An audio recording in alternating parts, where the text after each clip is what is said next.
So, we're looking at the book of Acts, and last week we started looking at the first of three stories in the book of Acts, in Acts chapter 16, about three people whose lives have been changed. This is the story of the planting of the new church in Philippi, but there's three stories: Lydia, the slave girl, and the Philippian jailer. Three case studies of how Jesus and the gospel can really, really change your life. And what we see here is that after the slave girl had been delivered from her mental derangement and her spiritual oppression, but it made her masters money because she was clairvoyant. When she was possessed by a demon, she was clairvoyant. She could do fortune telling. It made them money. But when she was delivered, she stopped being an asset to them anymore. They got very angry. Verse 19 tells us, it wasn't read there, verse 19 tells us, when the owners of the slave girl realized that their hope of making money was gone, they seized Paul and Silas and dragged them into the marketplace to face the authorities. They were really angry because they lost their asset. They got the crowd to beat them. It says they were flogged. You see that? It's a word that means to be beaten with rods. And that means that they would have been bloody. It means that they probably would have had broken bones, like cracked ribs. The magistrates let the crowd do it.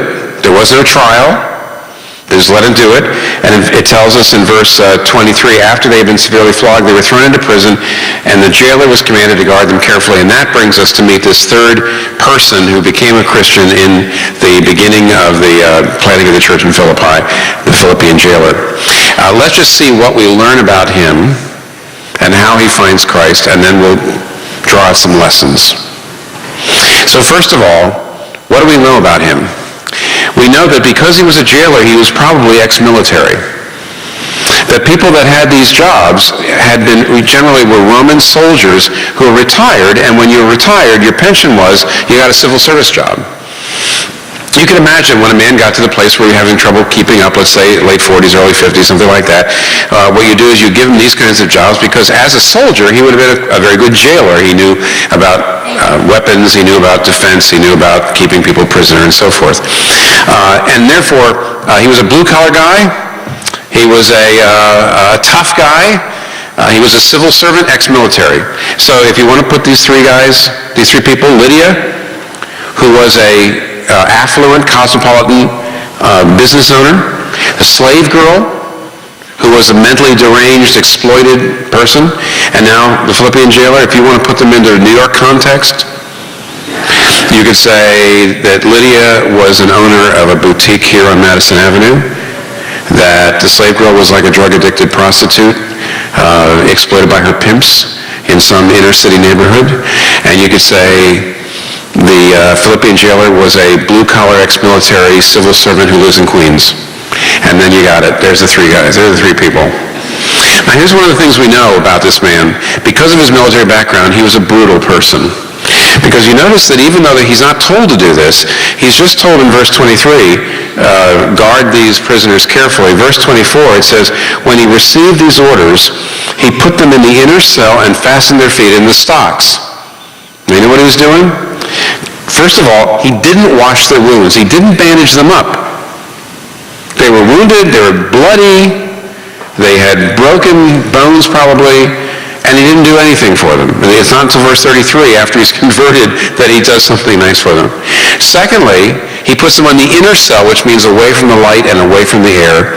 But most importantly, he fastens their feet in the stocks. Now, when you and I think of stocks, one of the problems is you're thinking of last time you were in Disney World and you went to Frontierland, they had stocks and you put your feet in there and they took a picture.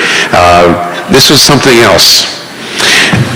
The stocks were, when you fastened your feet in the stocks, it was a form of torture. And the reason it was a form of torture was it splayed your limbs out way past where they should be, and it created incredibly painful leg cramps and muscle cramps. It was very, very hard. And on top of the fact they'd been beaten, it really was torture. And it was unnecessarily cruel.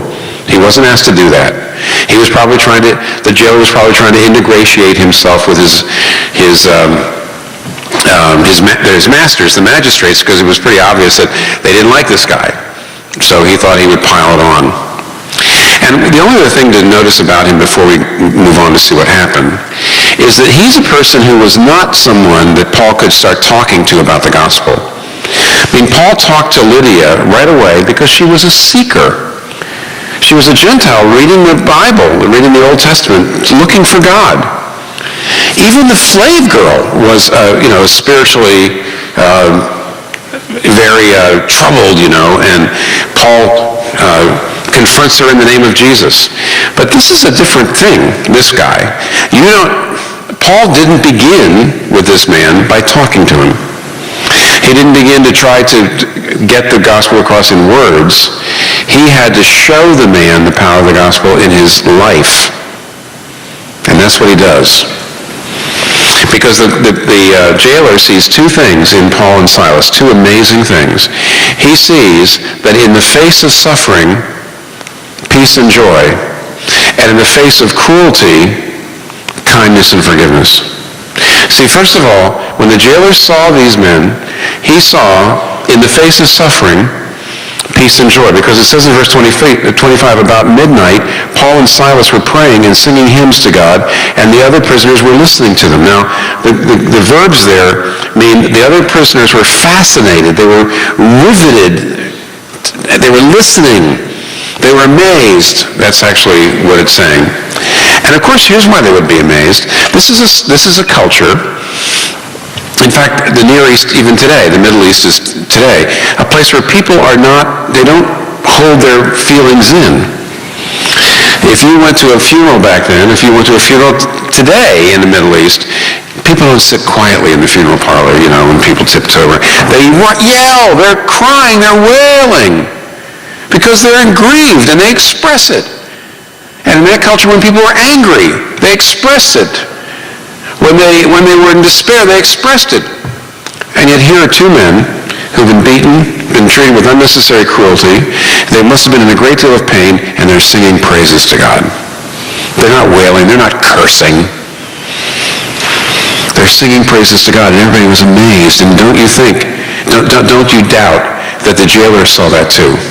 So first of all, the jailer saw, in the face of suffering, joy and peace, but even more amazing, in the face of cruelty, kindness and forgiveness. See, this man had been cruel to them, and here's what we see happening.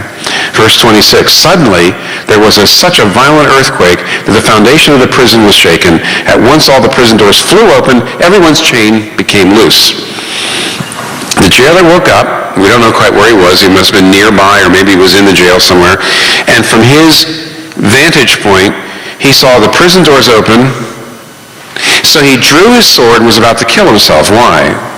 Because the penalty for a prison warden or a jailer, if you lost your prisoner if they escaped, the penalty was death.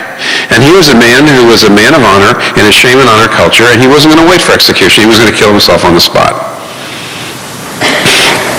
But Paul calls out, because Paul and Silas, not only did they not leave, but they kept all the other prisoners in there, who were there for reasons. So they were basically upholding the law. But the reason why the jailer calls for the lights, rushes in, and falls trembling before Paul and Silas is because he knew he'd been cruel to them. He knew he'd been unnecessarily cruel to them. He had tortured them. He hasn't treated them. And they had their opportunity to pay him back big time. Oh, did they have their opportunity. All they had to do was walk out. They'd been treated cruelly. It was unjust, as we're going to see in a minute. It was without a trial. It was illegitimate. They could have left. They could have let everybody left. But he knew that they had saved his life. He knew that in spite of what he'd done to them, they were not going to repay evil with evil. They overcame evil with good. They treated the merciless with mercy. They treated the unkind with kindness. They forgave him. And he was amazed, and he fell down trembling. And by the way, this is still an amazing thing. 2006, a young man, broke into a little Amish one-room schoolhouse in Lancaster County, Pennsylvania, took hostages and shot and killed 5 children, all girls, ages 7 to 13, and then shot himself, killed himself, remember? Do you know by the evening, the members of the Amish community by that very evening had gone to the home of his parents who lived there in that area and had reached out to them and said, we've lost children, you've lost children, you're going to be in for a lot of suffering too. We forgive your son, and we love you and support you, and we want to do everything we can to support you in the days and months and years ahead. And they embraced him. 3 days later, the young man who had killed himself and had killed the children had a wife and 3 little children himself, and at the funeral, half the people that came to the funeral were Amish, and they expressed forgiveness and love and support for the family. And if you remember, it made headlines across the country. And everybody said, how could they have forgiven like that? How could they have done that? How could they have repaid evil with good? How could they have forgiven the murderers? 4 years later, 3 sociologists, these weren't Christian people, well, they might have been, but I mean, they were writing as secular sociologists, and they wrote a book called Amish Grace, which was a kind of analysis of the circumstance. And one of the things, they looked at what happened, and it was everything that you read about or heard about. One of the little girls, before she was killed, because there were some people that survived and they could tell what happened. Some of the children, there were 10 children shot, only 5 died. And the ones who survived knew that one little girl said, kill me and let the others go free. Here's what the sociologist said. The Amish believe that Jesus Christ died on the cross and died forgiving his murderers. And as a result, to be a Christian is to have that at the very center of your life. There is no other religion in the world that has a man dying for his enemies on the cross as the central principle of their faith. And they said because of that, that was the first reason why the Amish were able to forgive.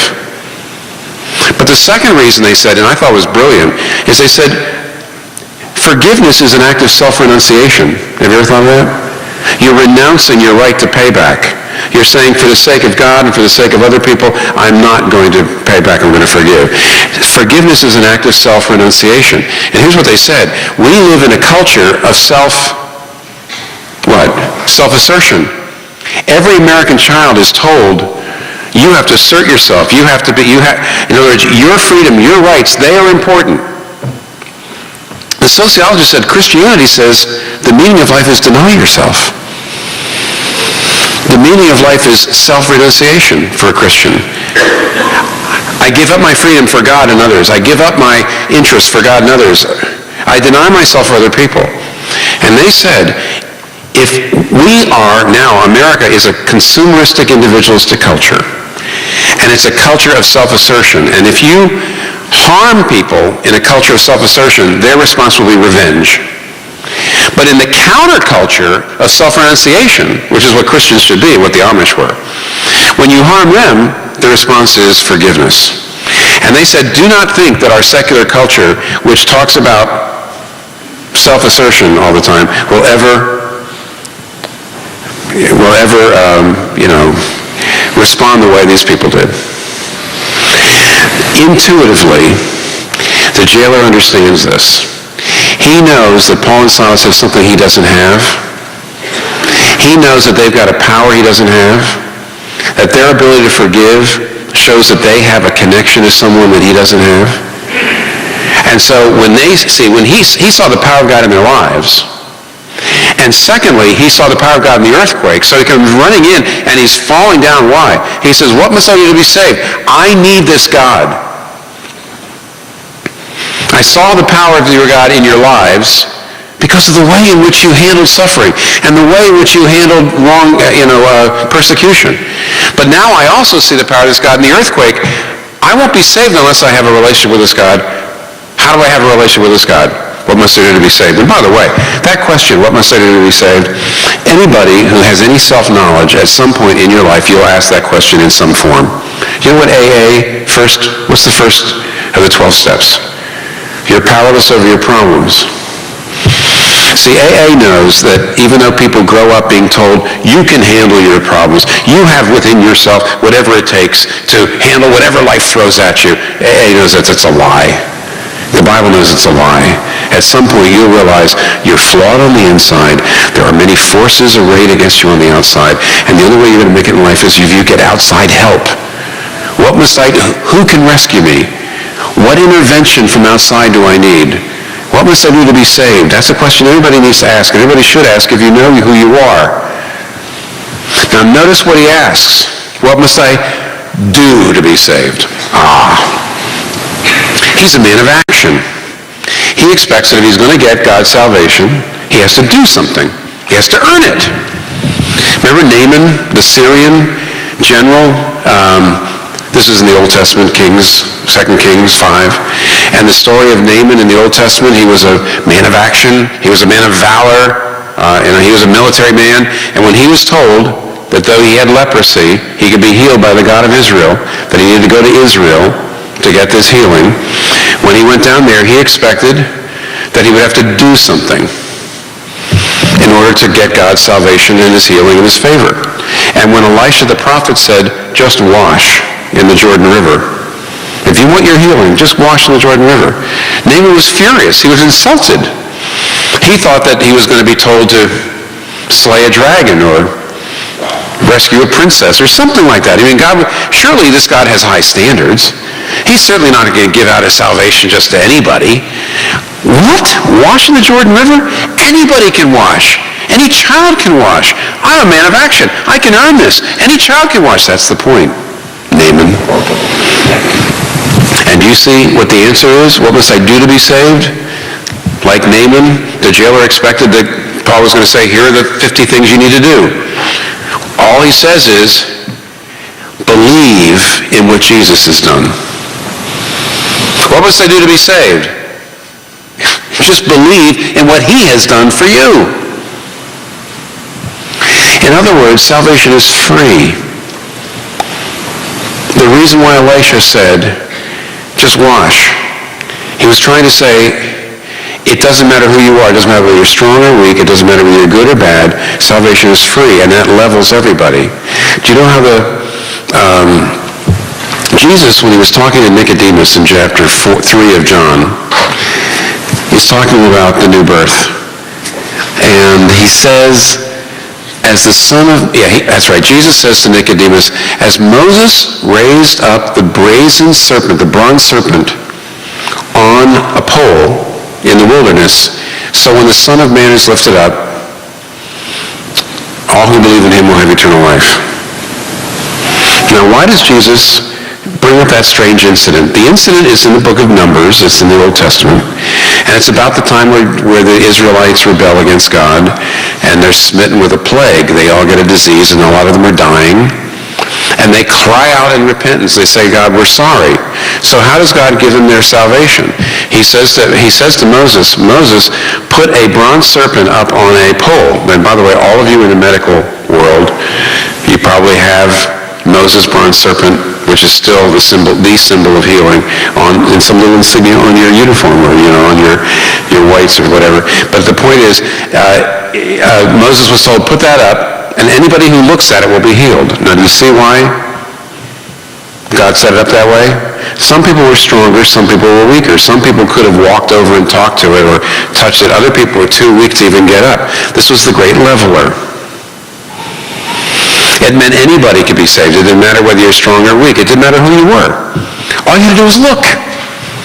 All you had to do was look. And Jesus says, my salvation is like that. All you got to do is look. Tough guy, jailer, rippling muscles, sword, ready to do everything. It doesn't matter. You could be a child. You could be a 5-year-old. It doesn't matter. You could be a person who has to walk with a cane. It doesn't matter, because the salvation of Jesus Christ is free. What must I do? Just believe in the one who's done it for you. Charles Spurgeon was a great Baptist preacher in the 19th century in Britain, in London. And he tells the story of how he became a Christian. He was a young teenager 16, 17, something like that. And he was spiritually searching. So he was going from church to church, kind of trying to figure this out.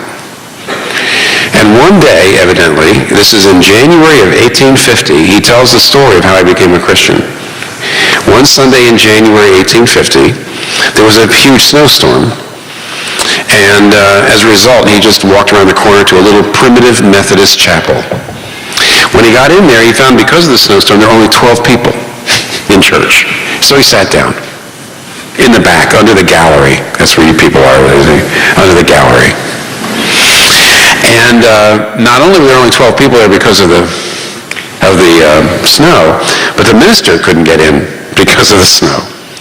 So there was a man, a simple man, a shoemaker, Spurgeon says with a thick Essex accent, and they turned to him and they said, well, somebody's got to do the sermon. So he must have been a lay leader of some kind. So the people said, you go do it. So he walks up to the pulpit. He's never preached before. He's not a preacher. He also hasn't prepared anything, but you got to have a sermon.